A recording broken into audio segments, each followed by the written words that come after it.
Yeah, welcome to Husky Huddle, and I'm going to email you a picture from 2018, and that is going to be the replacement for the one. What are you eating? You're not allowed to eat on the show. Beef You know jerky. how unprofessional that is? I am unprofessional. Do you know how unprofessional that is to eat on a show? I've never You can't been eat. professional. You've never been professional. You were the pioneer of the camp circuit. You were the king of being professional. Ask anyone if I've ever been professional. Well, listen, I'm not a professional, but I'm a pro. you are a street smart, gritty, down and dirty pro. Like have you seen the movie The Shawshank Redemption? Yeah. You would be Andy Dufresne climbing through 400 yards of piss and shit just to get to freedom. That's correct. I would. And do it with a smile on your face. Let's go, baby. That's exactly what you would do. I'm getting the fuck out of this place. Let's go. I'll see you in Tuataneo. I know.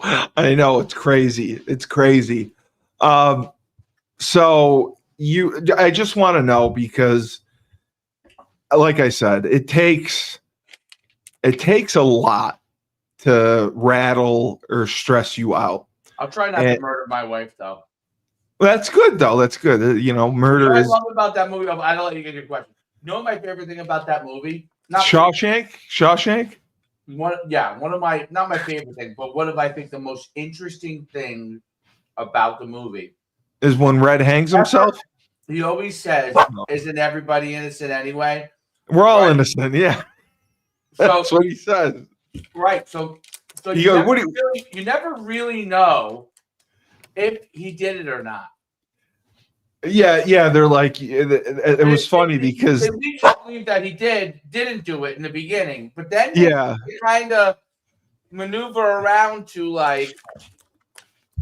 Well, they ask Red near the end. They're like, wait a second, you mean like he's for real innocent? And Red's like, yeah, I think he's for real innocent, because he found the ending. He found some evidence and he brought it to the warden, and the warden completely overlooked it. And he was setting the warden up. That said he had done it, but they said he was also a crazy person. Yes. But the warden completely overlooked it. Right. And all this time he was doing the accounting for the prison, and he was setting an account up for. Here's Razul. He was setting an account up for himself. Right. So when he escaped, he would be free and clear. Right. And then he left. He left money for Red to escape. And in the end, they met up. It was the greatest thing ever. Yeah, no, it was Razul, are you a Shawshank Redemption fan? I am. That's a really good movie. Razul, do you know that Dave would have a smile on his face crawling through 400 yards of piss and shit just to get to freedom? Hey, if you got me freedom. Do you think you would do that? You think you'd have a smile on your face crawling through piss and shit to get to freedom? Not a smile, but I would You would do it? You would do it in a heartbeat? Yeah. Now, Dave brought up an interesting point, and I never, ever in my life thought this, but Dave always apparently questioned if Andy Dufresne actually committed the murder. And so I'm curious. Maybe he did. He did not. He did not. He's a rich accountant. Why would he commit murder? Here's my theory. Is he caught her cheating? I think I wondered that too. Are you kidding me? He was very smart, right? He's wondered. He's supposed to be an incredibly smart guy. Yes, he's a genius. Yes. Heat of the moment, something happened. Yeah. Also a very good talker to an extent, meaning like he's smooth with his words. And he wasn't that smooth. He got convicted. No, probably had the ability to talk his way through things because he was considered smart, but he didn't talk his way through this. Right. Okay? He figured he could talk his way out of jail eventually.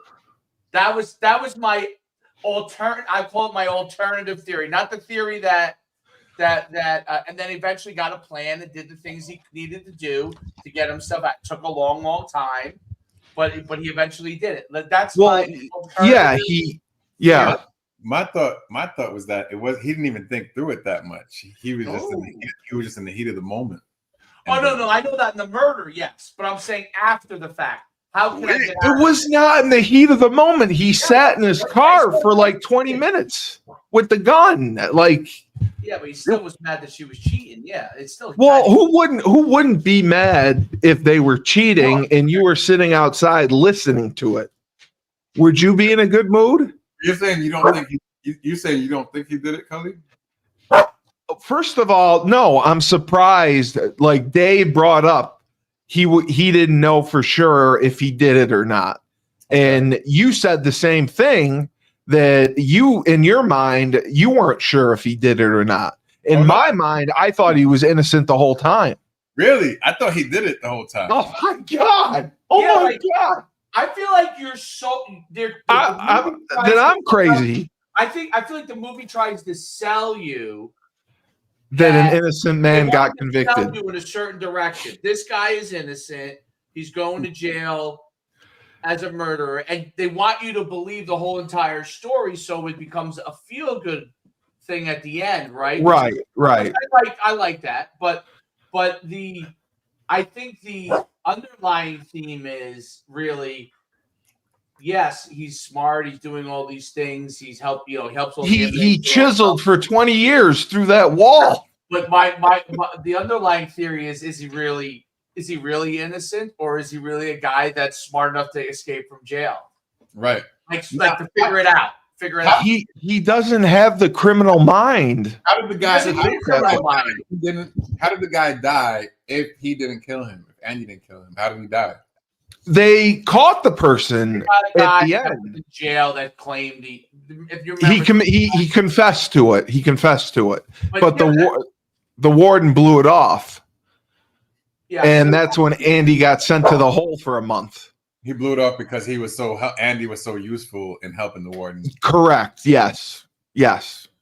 So he refused to acknowledge the confession, and that's when the funniest moment in the movie was when Andy called the warden obtuse. He said, "How could you be so obtuse?" And the warden just looked at him like he wanted to just shoot him. Obtuse? What does obtuse mean? And I thought for a second, what does obtuse mean? Andy Dufresne be an extreme narcissist? No, he was a nice guy. You're ruining the Shawshank Redemption for me. Viewed himself in such a way. You are ruining the movie for me. Andy Dufresne was not a narcissist. He was a nice guy that got screwed by the system, whose wife was banging another guy. How could you not feel for this man?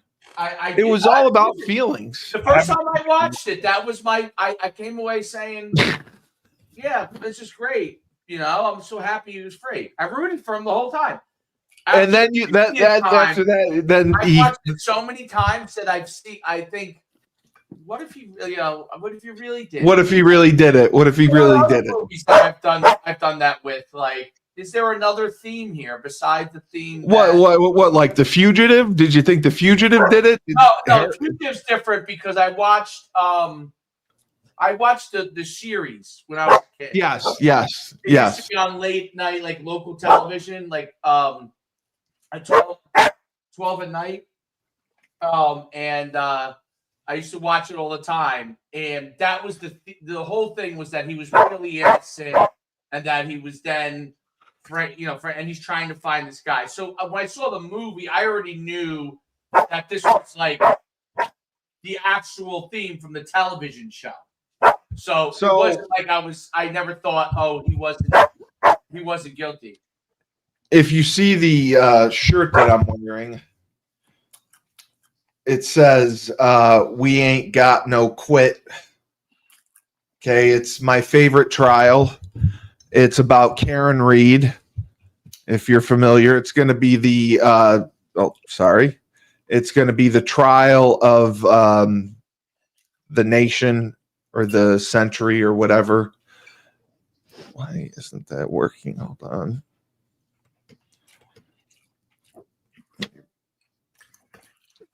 Plug my camera in.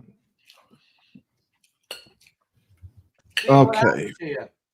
No, just I must have screwed up my camera. Hold on.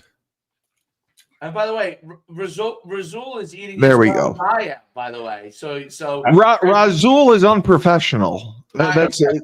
And he's a guest, so guests can do what they want. Not only that, you only messaged me. I was like, "This is my time to eat." I'm sorry if I don't stop to eat. I'll go the whole day without eating. You messaged me, and the food just came, so I figured it was like I didn't have a plan for it.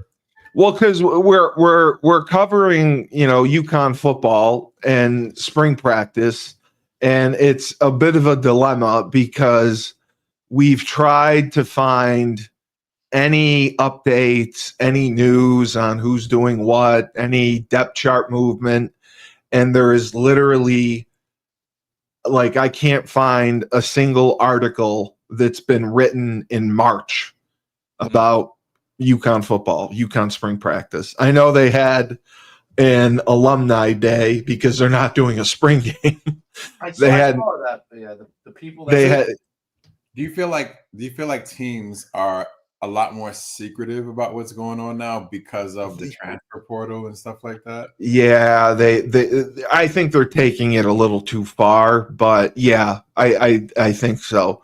But on the other side, Dion wants to play a game against another team. He wants to go and have a spring game against another opponent. Oh, wow. Oklahoma State wanted to do Bedlam in the spring. Yeah, that's what I'm saying, and it'd make a fortune, and they'd get TV money. I'm all for that, but yeah, they're wow. Otherwise, what do you even need spring ball for? What do you need to get that? That's why they're getting it over with. A knee injury in the spring. Can you just do the drills you need to do without murdering each other? Yes. Razul, I don't know if you remember this or not. It was probably our sophomore going into junior year or junior going into senior year. We installed the midline option on offense. Do you have any recollection of this? I don't. Well, it's vague. I feel like if we in the veer option. I feel like if we did, it was not successful. It was awful. No, it was a complete disaster. And I feel like because we had Dan Orlovsky trying to run midline option. We had Karan Henry, and we had doing it more. I could see Karan. We had Karan, and we had Willie Beeman, Jamel Williams were the three quarterbacks, and we installed midline option in the spring. We ran midline option and G option, where the front side guard pulls and blocks the end. It was the stupidest, most ridiculous concept ever. It was literally just to install something and show that we were doing something in spring practice and waste time. We never ran it. It added no value. Nobody got better. And today it just I don't understand it. So I was just curious. Down block. You're not a down block now. I was horrible at down blocking. I was absolutely horrible. I would give up too much penetration. I had one good down block my entire career. That's what she said. My penetration, the whole inch and a half. Is it in yet? Is it in yet? No. Let's not go down this road. I had one good down block my entire career, And it was when we played Miami at Miami, when they were the U, like the real U. Like they had Vince Wilfork, DJ Williams, Jonathan Vilma, Sean Taylor, Willis McGahee, Ken Dorsey, that tight end that said he was a soldier, Kellen Winslow Jr. They have an argument that team, I don't know if it was that year or the year before, the year after, as the best college football team ever in the history. It was that year that they were the best college team ever. They won the national championship the year before. They got screwed in the national championship game. I believe it was in overtime because they had them stopped on 4th down and they called a pass interference on Miami. And then Ohio State scored. But I take pride in that year. That was 2002. I take pride because we had the leading freshman rusher in the entire country, Terry Colley, outrushed Maurice Claret. So that is my claim for fame. I take that. I take full credit for that. It was because of me. And he played like 3 games less than Maurice Claret, and he outrushed him for that season. But that's the crap we did during the spring. The spring was just a waste. But like there's no coverage. Like even when we played, there would be a daily report. We would always get a daily report either on the Boneyard or in the Current about what was going on, who was moving up the depth chart, who was moving down the depth chart. It was just insane. And then all of a sudden, like there's so many media outlets, there's so many podcast mediums, and nothing is being covered. Like I can't find anything. Do you see that with other teams throughout the country, or is it? No. On other teams, I looked. Other teams get tons of coverage. Like, yeah, I mean, the bigger schools, obviously, you know what's going on at Michigan. You know what's going. Even Syracuse, the dump that Syracuse is, even though they won 9 games, Syracuse gets daily coverage, daily reports on their practices. And, you know, that's what I said to you, you know, before we talk about the Yukon women winning the national championship. How can you know, being in a good media market obviously has importance and significance and matters as far as joining a bigger conference. I know I'm boring you, Dave. I can tell because you're looking away and you're going to nod off anytime soon. But don't you agree with that? If you're in a good media market, that makes a difference. Like Rutgers had no business going to the Big Ten. They went to the Big Ten because they're in the biggest media market around, and they're considered New York's team, even they're in freaking New Jersey. And, you know, they go to the Big Ten, they get $40 million a year to win 5 games for football. And apparently 6 games in basketball. Are you going to say, what is the question again? Are you asking me? Yeah, I'm asking you. Does the media market matter? There's 2 problems. Number one, well, first of all, where's your microphone? Did you break your microphone? Oh, yeah, it's here. Or you just don't want to use it? It's right here. Okay. You want me to hold it up higher? No, I just love it because you just get frustrated with it, then you take it off. I love it. You hate the microphone. I hate it. But obviously it sounds better. So 2 things. Number one, newspaper coverage is basically dead. It's gone. I think it's smaller. Not that we're a small school, but smaller markets like Connecticut. I think that was a huge thing for getting coverage locally was the newspaper. So Harper, the Current, the New Haven Register, CT Post. Yep, I don't know if the Daily Campus used to cover. I don't know if the Daily Campus was good. Yeah, they used to cover a lot of stuff. I don't know if they still do. I don't know. You know, I'm not. Orlovsky refused to talk to the Daily Campus for like 2 years because they made fun of him. We put him in a game as a freshman we were getting beat by Eastern Washington. They flew across the country to kick our ass. And the Daily Campus writer, this nerd who was, 18 years old, wrote, yes, the great Dan Orlovsky, the great white hope, the next hope for quarterback. His first pass was to the Yukon shrubbery because he threw a pass right into the trees by the bench. So he wrote that, and then Dan held a grudge against him and wouldn't talk to him for 2 years. So I thought that was pretty funny. Dan had a great. Did you see the ESPN segment with his son? No, I didn't. Yeah. Oh, unbelievable segment. So his son has autism. Okay. I don't know if I didn't know that, but his son I don't know exactly how old he looked like. He was like maybe 12. 12. Yeah. Okay. Yeah. And for National Autism Day, it was actually, if you look it up on you can find it on YouTube. It was unbelievable. So he brought his son into the studio, and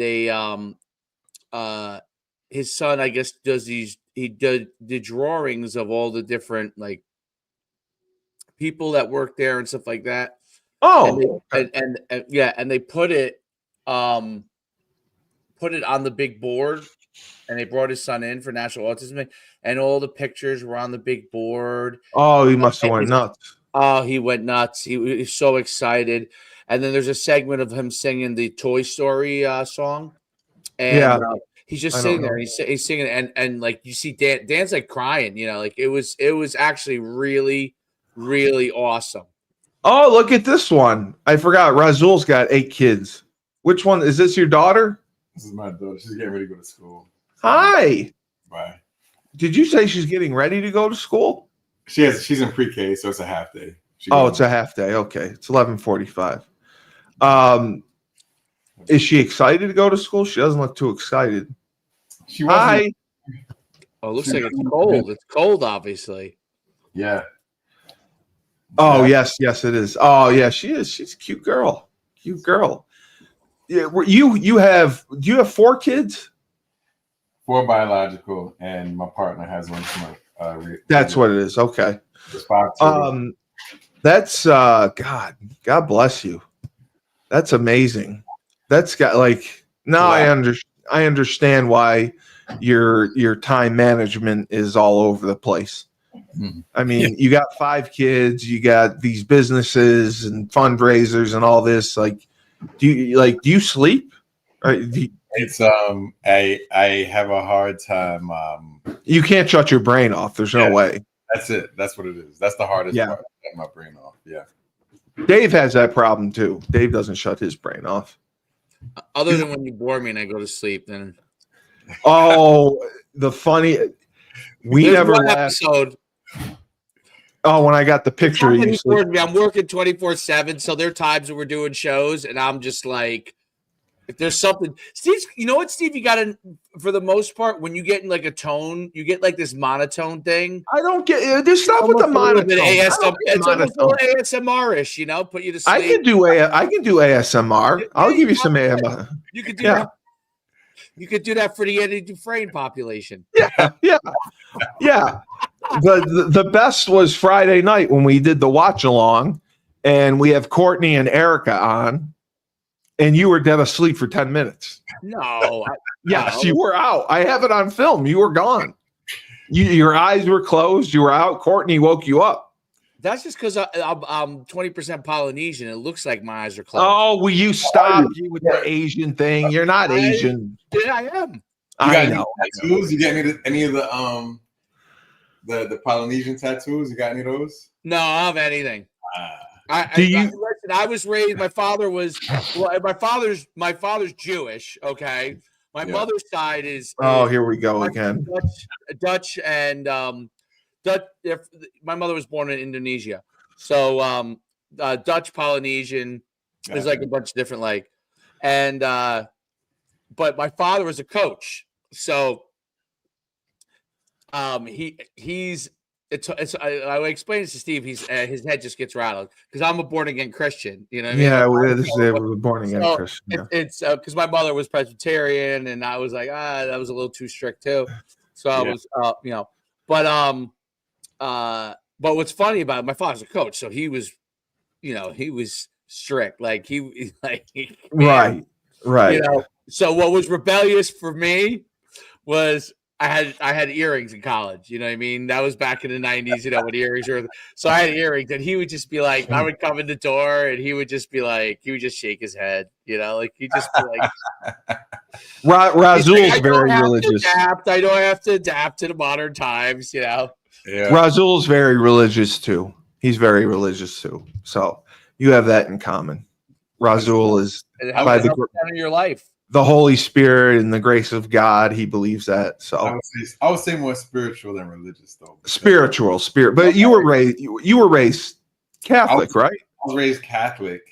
Yes. Even up into high school, and then I got a period where I was just like questioning a lot of the things. Yeah, that happens. I did that too.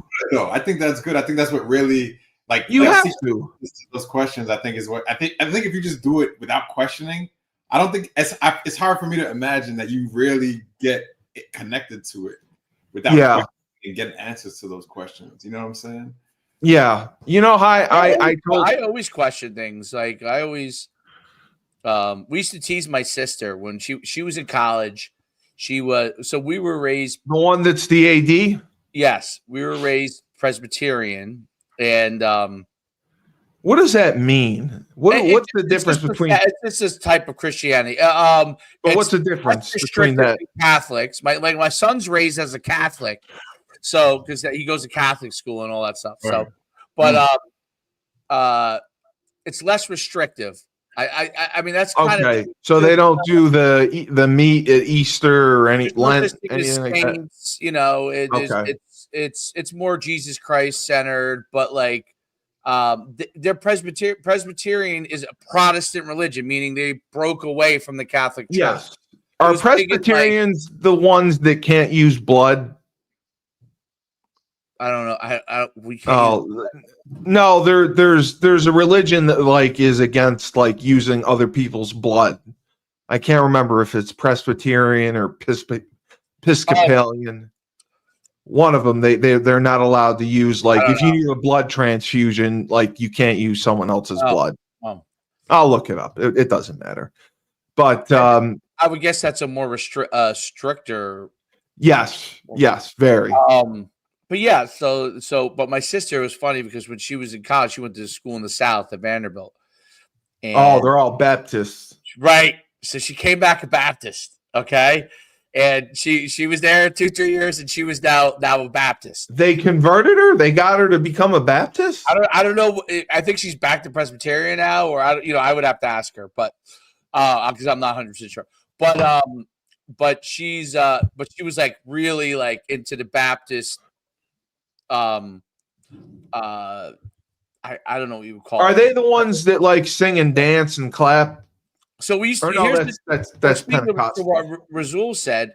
We used to always ask this question because my father's Jewish.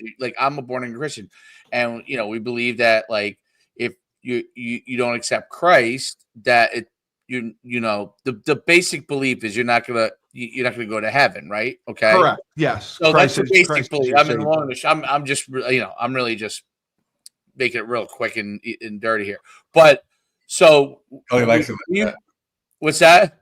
That's Cully likes it. Yeah, I do. I like it. Dirty, yes. I'm sure he does. Yeah. Yeah. He probably likes it very dirty, I'm guessing. Yeah, Razul. Probably sloppy. Razul, before you call anyone else dirty, just think of yourself. That's all I have to say.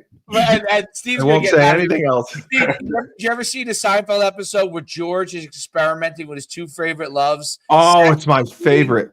So he's trying to eat in bed at the same time that he's having sex? I've always wanted to do that. I wanted to keep a pastrami sandwich next to bed. I've always wanted to do that. I thought that was the greatest idea ever. But then they're in the cafe and he's eating a sandwich and he can't eat a sandwich because he's getting all hot and bothered. Yeah, no, that was great. That's one of the best episodes ever. Well, the other one is when he tries to convert to Latvian Orthodox because he's dating that girl and he wants to marry her. And the guy's he's interviewing him. He's like, "So what do you like about our religion?" And he goes, I guess I like the hats. He used to wear these big white hats. That was his answer to the priest. And he's like, "I'm not a priest." But the religion I go to now, the Redeemers, they may be a cult, but it's okay. They don't do baptisms until you're 16 because they believe that being baptized at birth is not by choice. Like you have no decision in that. Makes sense to me. Yeah. They said that you're just it's forced on you by your family that you're baptized. So they do it later. They make you go to church, and if you want to do it, you can. So I kind of like that part of it. That's how I got baptized. I didn't get baptized till I was in before I got confirmed, 8th grade, because my father was Jewish. Right. So at first they didn't know what they were going to do with us. So, but then my mother said, "Well, you mean you had a bar mitzvah?" No, my mother said to me in 1st grade, like I knew anything. She said, "Well, you could be Presbyterian, you could go to Sunday school once a week, or that would be my mom, being smooth, or you could be Jewish and have to go to Hebrew school every day for Yes, I said, and you're gonna learn Hebrew, right? I said I'll choose church, So I chose that. Then that's what But the funniest part of all of it, when all of a sudden some of my cousins on my father's side were getting bar mitzvahs and they were getting all this cash and all this money, I was like, why didn't anybody tell me that I was going to get all this cash when I'd be like 14 years old? Because I would have done that shit. Because when I got my confirmation, it was like no one attended anything other than my family. And that was it. No one came. I have Jewish friends to this day that still have their bar mitzvah money. Oh, I'm sure they do. They just made an absolute fortune off of it. Oh, people were making killings. Yeah, but we were talking about football, and it's just disappointing that we don't get the coverage that we used to. I interrupted Dave. He was talking about when he said quick and dirty, about a quick and dirty version of the Presbyterian. Yes. Religion, yes. You were getting at something. I can't. I don't know. Oh, yeah. So what it was this. So I said to her, this is before I became born again, but this is what I said to her. I said, what happens to our father? Because he's Jewish. So when you talk about questioning. Oh, right. He's a good man. Like he's been a coach. He still coaches. He's 84 years old. Yeah, 84. That was always the question. That was always the hardest thing for me. So I was like, well, what about people who are how did they get married? What happens to them, right? So that was always even though I'm a born again Christian, I'm still open enough that I want to ask those questions. Like what happens to people, you know what I mean, that that are good people. And I understand what the Christian faith and being born what the belief is. I personally believe in it, but I still ask the question, like what happens to people who obviously don't believe in it for whatever their own religious reason. Like is that something? Because I think of my father when I think of that thing. Like what? Yeah, he's a good guy. He does. He lives. Obviously, everybody knows he's perfect, but he lives right. And so you asked that question. So that was kind of so I used to tease my sister on that. And then I didn't. Eventually, she started to actually ask questions about it. I was just busting her chops, because we were young. And I was in college. I would bust her chops. How did your parents get married? Being of two different religions. Great question. They got married supposedly 3 times. So they got married. That sounds awful. Well, my father and my mother. Who wants 3 weddings? They ended up getting divorced because my father and my mother got together, and like 3 months later they met to justice of the peace. Like boom, got married. So I don't know. Must have been heated passion at the beginning, and then they got married again in the Jewish faith, and they got married again in the Presbyterian. And then That was probably the greatest days. Oh, okay. Probably when I had a couple of kids, it was good, and then it started going downhill. So, but yeah, they got married, I think, in each area or whatever. Razul, have you been married twice? No, one time. Okay, it was once. Good. Just keep it that way. Marriage is a failed institution. Don't go down that road. I can see why you would say that. I question it. It is a failed institution. I don't agree with it, but I. How can you not agree with it? I could understand the thought process. 50% of marriages fail. It's actually higher than 50%. But is it marriages or is it the expectations that society is placing on both people in different ways? I don't think it's marriage itself. I think that one man is incapable of staying with one woman for 80 years. I just think it's not human nature. I think this is where we come back to where my spirituality has kind of changed, because I always felt that way. I always felt like it was unnatural and it was kind of bullshit. But what I've come to over the years is that as human beings, we have the ability to grow and evolve. And some of us do, yes. And if we're comparing ourselves to animals, then yes, we are essentially, you wouldn't compare an animal to like what is it, like an amoeba? Before animals, there was like singular cell. The amoeba and the cytoplasm, and the nucleus. I remember all that. So you wouldn't compare an animal to that and say, look what they're doing. This is why I'm this way. You would say, well, I have a higher capacity of growth and being. And for me, like I feel like humans, we always look for things outside of ourselves to make ourselves feel better, where the core of real joy and peace is coming from the inside. So it has to come within, right? So I feel like you have to develop that rather than looking for, we do it with everything. I did with coffee this morning, cigarettes, and then there's extremes where you get into like the substance abuse, but everybody does it every day. Yeah. Alcohol so it's, for me, the journey is about cultivating that peace from inside. And like I said, we're all on this journey of improvement. Everybody is where there is. And I think that's ultimately what it's about, is developing that. So that's, where I'm at in the journey. And it's great that you have a good relationship with her and you're both very good co-parents, because that can also be toxic. So it's good that there's synergy there where you both get along and you co-parent well. Right. And having, God forbid, 5 kids. I like, how do you put 5 kids to bed? How do you give them baths? That time has to be like 3 hours. Well, you really, at that point, you really only have to bathe help with the 4-year-old. She's gonna be 5 this year. Oh, okay. That's right. You have older kids. Razul's son was a state champion wrestler. Wow. And he was a phenomenal football player too. He just didn't like it, so I didn't force it. But yeah. I wanted to see him run track just because I think he runs a sub 1100, right? So he's extremely. When I watch him run, he's like a gazelle. So he was faster than I was, and then with wrestling ability, he went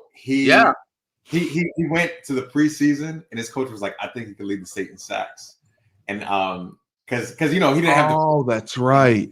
They put him on the line because it has the least moving parts. You know what I'm saying? Which to me makes sense. Someone who didn't grow up playing football, it's easy to learn. Yep. He just came home pissed off every day. So I was like, well, if you hate it that much, don't do it because people around you think you should do it. It's kind of. And the next day, he told the coach he didn't want to do it anymore. Right. He would have. He had all the tools. You were fast though too. I was fast, but he's faster than I'm telling you, he's faster than I was. You were a legit like 4.5, 4.6, weren't you? I think my last pro day I ran a 4.53 or 4.4 or something like that. Yeah, Razul started as a freshman. He came in and he was Randy's boy. Randy loved Razul. He did not. He did not. He loved Razul. He loved Jamal. He hated me. He loved Jamal. He didn't. I don't feel like he. No, liked he did. He did love Jamal. He did love Jamal. Why don't you think he liked you? He started you. I feel like I was a relic of Coach Toop and Orlando. Oh, I got you. At UPenn, and then they had to fill the slots because they kind of came in last minute. So I feel like that gave me the opportunity. And then I think there were things that made it so that I was the best option at times. You know what I'm saying? But I felt like this is what I feel like. I feel like I was terrible in the classroom, right? And I was really focused on chasing grades. I think that was a result of being an all boys high school. That they were smart to put you in Chaminade. I mean, I can't even imagine. I think it was so bad when I got to high school. If you went to a public school, you'd have 10 kids. So it's good they put you in Chaminade. Maybe. And Dave played linebacker too. Dave was a good linebacker. Before Dave, originally, are you from Connecticut or New Jersey? Yeah, he's a Jersey prick. Yeah. Jersey has why does Jersey produce so many athletes in every sport? For such a small state, they dominate. They're one of the top. Yep. Basketball, they produce a crazy amount of athletes from that tiny little state. Because they care about sports. Sports is important in New Jersey. New York, sports is not important. Where I'm from, North Jersey, they really originally. Although, I mean, I live down the shore area, and I mean, everything is about sports. So I guess, and Philadelphia area, which the Jersey side of the Philadelphia area is pretty big too. So, yeah, I just think that they definitely care about it, and where I grew up, at least. I mean, there were so many high schools in my county. There were 58 high schools. Damn. Oh my God! Wow. Yeah. So Jersey is condensed population-wise. Very condensed. Oh, okay. Okay. Well, at least North Jersey is very condensed. But when you get down to where I live now, going down towards the beach areas, is a little more. It starts to get a little more spread out.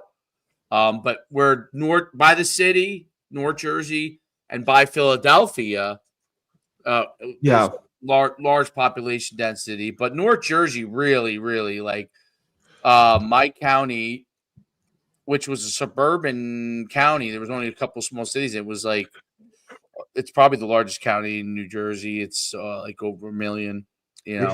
Jesus, really? Yeah, and everything's 15, 20 minutes maximum from if you didn't have traffic, it'd be 20 minutes. Wow.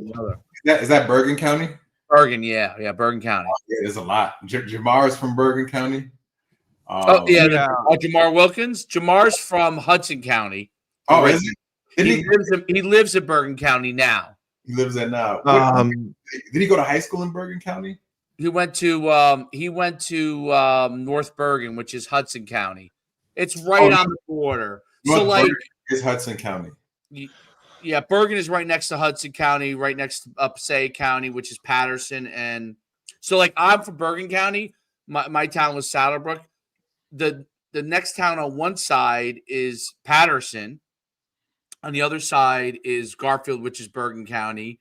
And then all the towns around that's all Bergen County, but it touches on one side Patterson. So it's kind of, that's how it all is in North Jersey. Bergen County's bigger than a lot of the other counties in North Jersey as far as land wise too.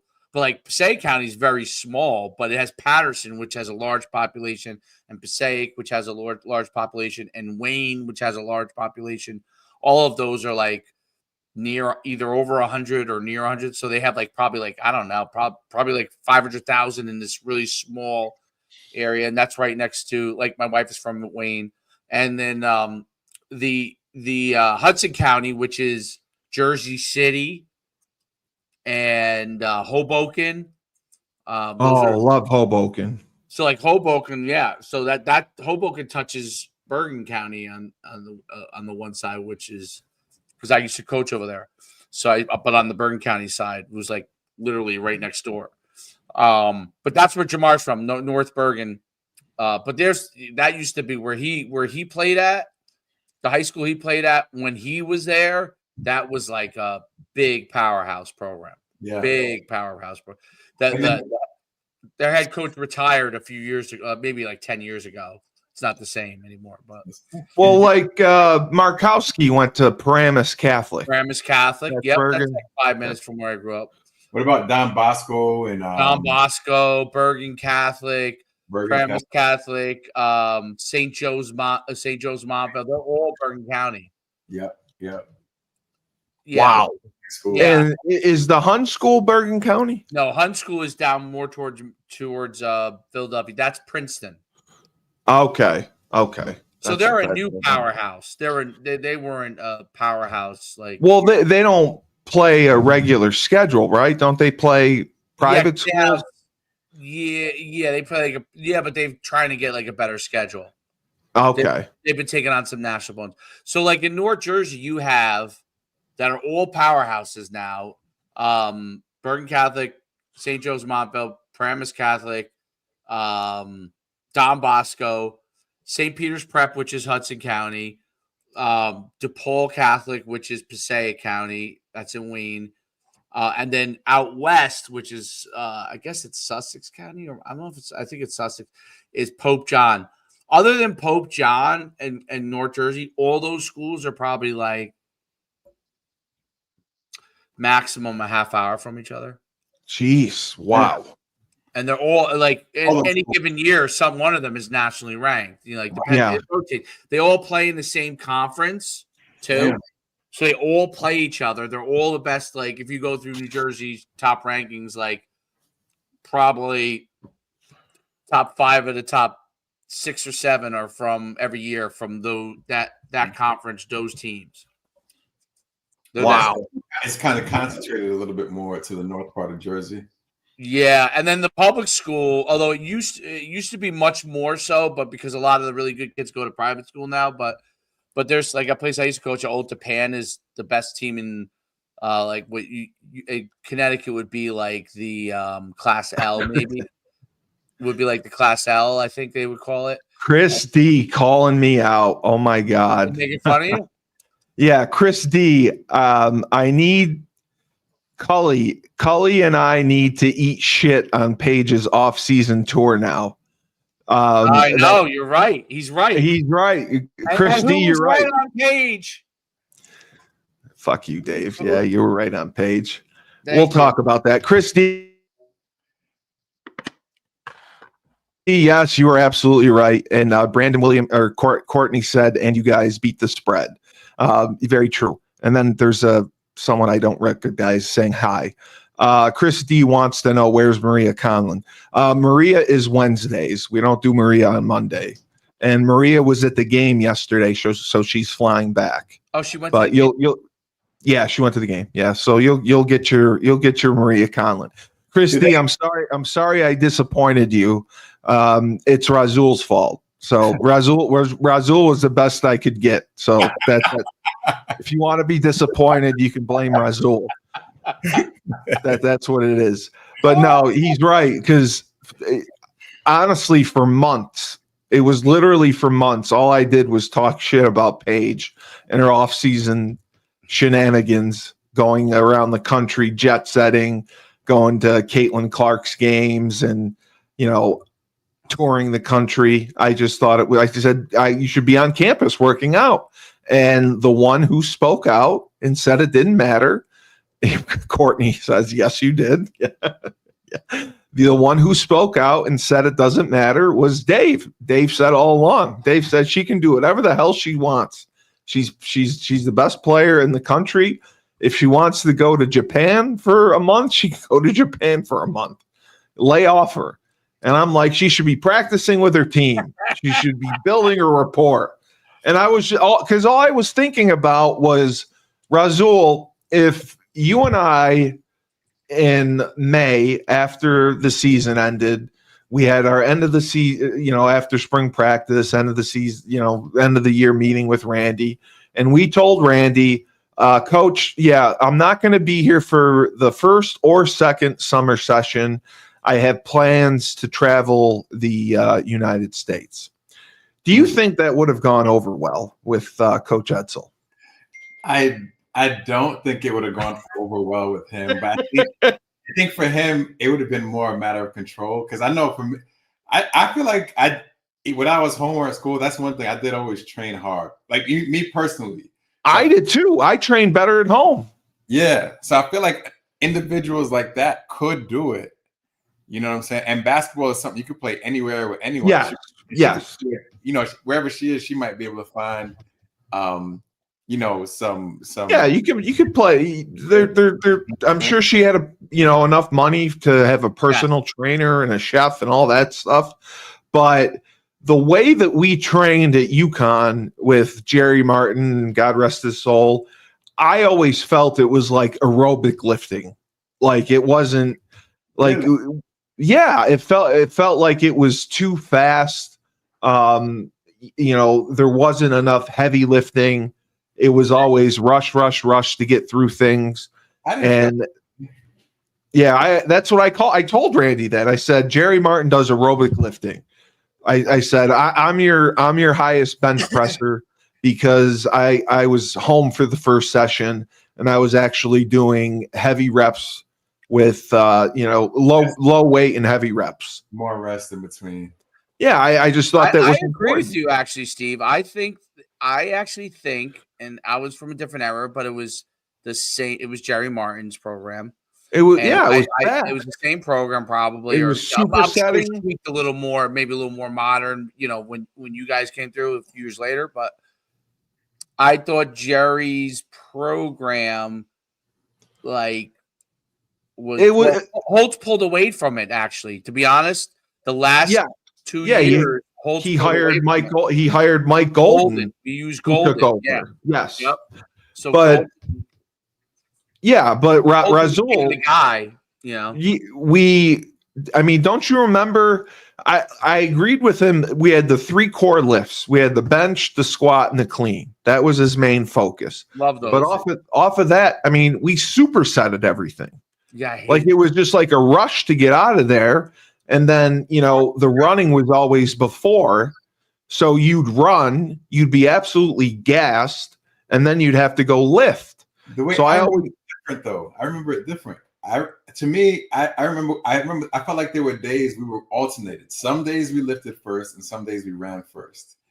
And we may have, you're right. We may have alternated. And I feel like the days that we ran first, it wasn't as much conditioning as explosive stuff. And it was almost like a warm up for like heavy squatting. And then I feel like it could have been upper body days. We ran second, and that was more conditioning. That's where we'd run like the 1500s. it was just insane, some of the crap. And then they had the karate guy come in. We had to do Sensei would come in. And he would harass the hell out of me because I never took the karate seriously. And he's trying to show you how to punch and kick. And I'm just fucking around with the sensei. And sensei's yelling at me. And then I get called in because I'm not doing the karate right. It's like, come on. We're trying to play football and win games here. Like, do we really need this? So I always had a problem with it. And it's just different movement. I think the best athletes are able to move through different planes like more effectively. That's why like the dual sport athletes tend to be really good because they can move a little bit differently than people that are really just and you're working different muscle groups. Yeah. And that's why people focus more on one sport now. And it's very rare that you find the 2 and 3 sport athletes. Yeah. They want you to focus on one sport. You play it year round. You play your high school sport. You play your club team. You play your travel team, and it's just too much. And then you got to lift and work out. And the other sports, even if you're not as good at them, they help you develop the other muscles. Yeah. And that's why I thought it was important. Yeah. And I don't know if you remember, you probably don't remember this day, but this was one of the proudest days of my life. It was the second day of practice our senior year, and we ran gassers after practice, and it looked like a war zone. There were just bodies going down everywhere, hamstrings, people just going down. Yeah. And I made every one of my times, and I was one of the guys. I still think I may be the only person in history to flunk the conditioning test 4 years in a row. In my senior year, I didn't even try. You had to run 1040s at 90% of your fastest time. Yeah. And the closest I got was my junior year. I was at like 89.5, and they wouldn't pass me. So my senior year, I just said fuck it. So I had the lowest score out of everyone. I ran it at 82%, and Doc Anderson was timing me, and Doc Anderson was even trying to help me, and give me an extra half second here or there, and I still was at 82%. So I miserably flunked that. The first day, there's a war zone. Literally 15 people go down with injuries, hamstrings, pulls, this and that, heat stroke, whatever. And I'm still standing. So as we're walking off the field, I go to Jerry Martin and I said, basically, fuck your conditioning test. I'm still standing. Look at fucking Jamal. Look at Razul. They're all down. I'm still standing. And he just looked back. He just looked back at me. He goes, Did you run it? Did you run them as hard as you could? Did you go all out? And I said, you know what? It doesn't matter. I made all the times. I win. And I was just so happy to be able to shove it up his ass. Did you like Coach Martin? Did I like Coach Martin? Well, Razul, if you had to describe the personality of Jerry Martin, God rest his soul, what would you describe his personality as? He was stoic, very stoic. That's a good description. Razul, talking to Jerry Martin would be like me talking to this microphone. That's what it would be like. I don't think I saw him smile. I don't think I saw him laugh. But I think that was the fun of his personality, because it was in there. You know what I mean? It was, and you could see crack glimmers of it at times. But that was the fun of interacting with him, was trying to get that. Yeah, I could never get a reaction out of him. The only I'd get anger out of him. But even when he got angry, he wasn't like a yeller or a screamer. He would just look at you like he was going to murder you. But no, I would just try to get a reaction out of him. But I was so happy that day. And then I put off the squat test my senior year because I did not want a squat test. No way in hell.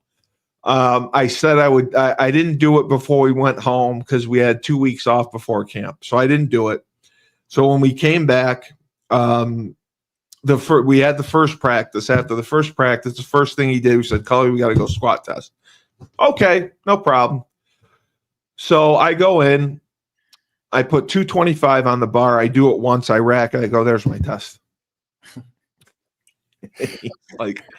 he's like, that's the best you can do. I go, yep, that's it. I'm done. And he was just, it was the first time I just saw him flustered. He was just blasphemy. This guy. He put off doing the test. He does it. He puts 225 on, one rep, done, leaves.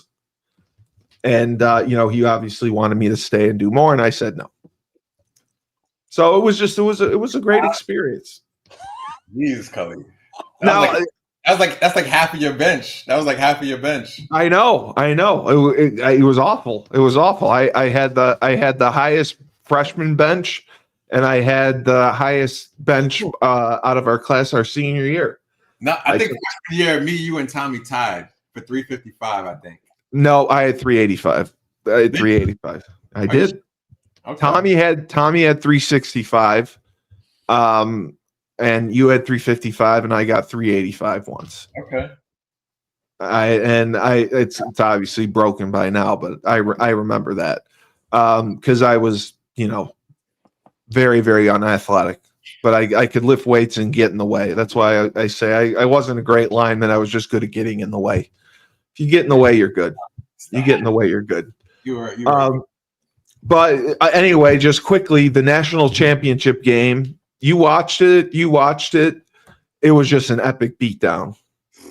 Yeah. Were you surprised that they took it to South Carolina again and were able to knock the hell out of them? Because it's rare that you see a team beat a team twice, but not only beat them twice, beat the hell out of them twice. You asking me or Dave? We'll go. Dave's falling asleep, so you can go first. I hadn't really been following the season. I was surprised that they dominated so strongly. I was like, oh man, I definitely thought it was gonna be closer, but yeah, it was crazy because the UCLA game was the same. The UCLA game, they did such a great job because UCLA had a 6'7" girl that dominates, and anytime she got the ball, they were on her and trapped her and were knocking the ball out of her hands, and she had a horrible game. So they had a great game plan for her. AZ Fudge shot the crap out of the ball. I think she had 30-something points. And then yesterday, Sarah Strong and AZ both had 24 points. Paige had 17. Dave, what were your thoughts on the game? Were you surprised that they pounded South Carolina into the ground, or I didn't think they were South just Carolina so hot? was that good the first time. So, well, they were the South Carolina and UCLA were the teams that were ranked number one the longest throughout the year. After the UCLA game, where the only person on UCLA that could score was the center, like the other people just threw bricks up there. They were awful. I'm like, I said, is this the number one team? This was the number one team for the majority of the year. I'm like, they can't even shoot. They couldn't do anything. They try to get it down to Betts and hope she can get some buckets. Yeah, that's all they did. And they just throw bricks. Literally, not like, their shot was off. Like, literally, they were stacking bricks. Everywhere. Off the backboard. Right off the backboard. It was a mess. I mean, it was crazy. Turnover after turnover after turnover. And Razul, I also have to say, I have a strange mind. And when I saw Betts, all I kept thinking about was, what would it be like to have sex with a 7'2" woman? I mean, have you ever thought about that? 6'7". Could that work? 6'7". I mean, could that work? I think, I don't know that there's a correlation between, height. Yeah. It'd be tough to get in there though. I think because I'm not packing a lot of heat, so I'd have to get in there and be able to thrust. And I'm never on top. I'm always on the bottom. Really? So yeah, I can't get on top. Top. You would crush someone. Is that why? Yeah, I've tried being on top a few times and it never works. So I'm always on the bottom. What about on the side? Like I can do the side, but again, the size issue becomes a factor. I'm not big enough to get in enough. When I'm on the bottom, I can. When I'm on the bottom, I can do some good work. Like when I'm on the bottom, I can go to work and get it done. The other positions I struggle, like doggy style. I can't come close there. So, but I admit it. Your experience is limited. No, my experience is not limited. Listen, when I was in NFL Europe, I was great. Your experiences. The reverse cowgirl, I like that position. I can do that okay. I can do that really well. But the other ones, I have a few go-tos, but the rest, I struggle with. So I was just wondering what I do with the 6'7" girl, how that would work out if she'd be able to get on top. But unfortunately, that was my first thought before the game started. I was thinking about that. But anyway, I know we have to get going. Razul, thank you so much for being on the show. This was a fantastic episode. Yukon football, it's disappointing that they're not having a spring practice, but we hope that everything's going well. I texted Mike Burton to try to get some stories or any updates on the depth chart. The transfers are playing well. They're going to contribute and make a difference, which he is excited about. He's really excited about the Flowers kid, the running back. He thinks he'll do a good job. He's hoping Evers obviously can win the starting job. Razul, were you able to go to any games in the box with those guys? I did. I went to some last year. You did? Okay. Were you able to? So you're like so distracted and talking with the Yeah, guys. because all the guys are there, and there's 55 kids running around. Yeah. Uwe's kid just takes off. It's amazing. Uwe's kid just goes. He'll just run down the hallway, and it's hilarious. But yeah, everyone's got their kids, and it's tough to watch the game. Bellamy's got his daughter there, but it was always fun to see you guys. And Bev too. Bev would go to all the games, and I'm pretty sure Bev's going to come to the event. I talked to her. Exciting. Yeah, I talked to her, and I'm working on her, and I think she's going to come. So she's also grieving, so I don't want to bother her too much. No, she is, but I told her she needs to get out. I said all the guys want to see her. All the guys love her. All the guys want to see her, and she needs to be around people. She shouldn't be in the house alone. So I think she's going to go. And I'm hoping Kevin Freeman goes and signs up. Phil should be around to go. Newsy, I think, is going to go. And I got Sean Rabinowitz, so I got to make sure they get their tickets. And we upped the digital marketing campaign today a little bit more. So we're blowing up the impressions a lot more. So a lot more people are going to see them because, with the 3 weeks, he wanted to start it and build it. And so we're going to go really, really heavy this week and then heavy next week until right up until Thursday. So hopefully we start seeing more of a turnout, and I'm going to create another video to put out.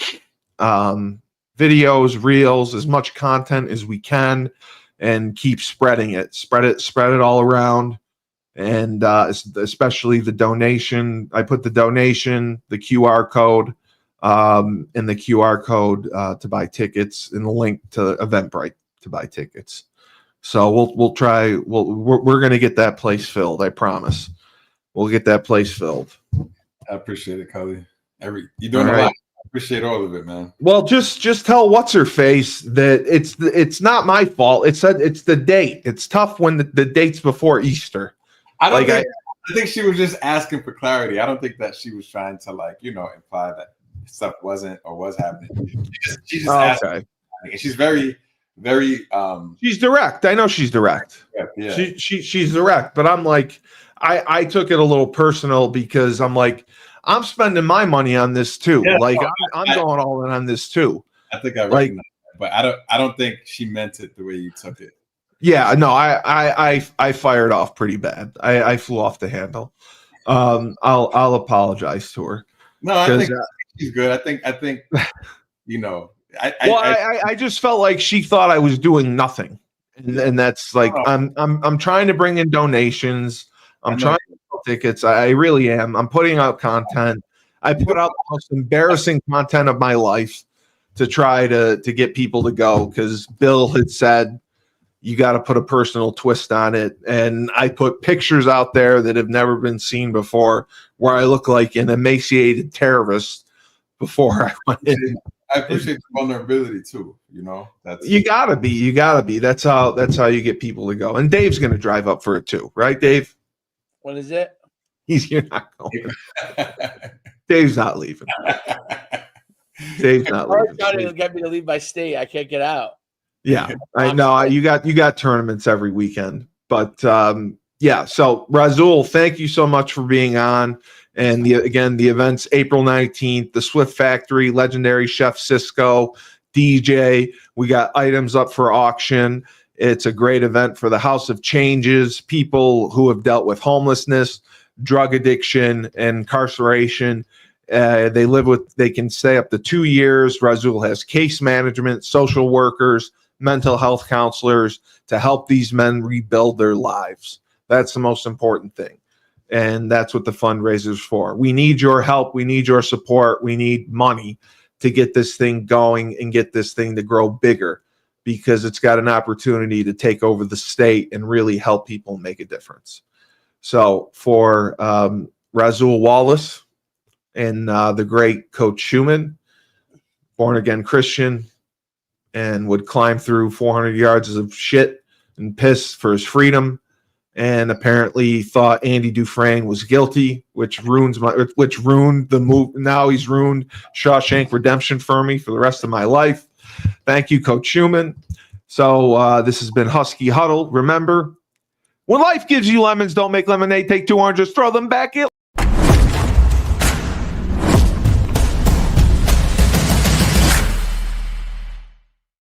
I got it in.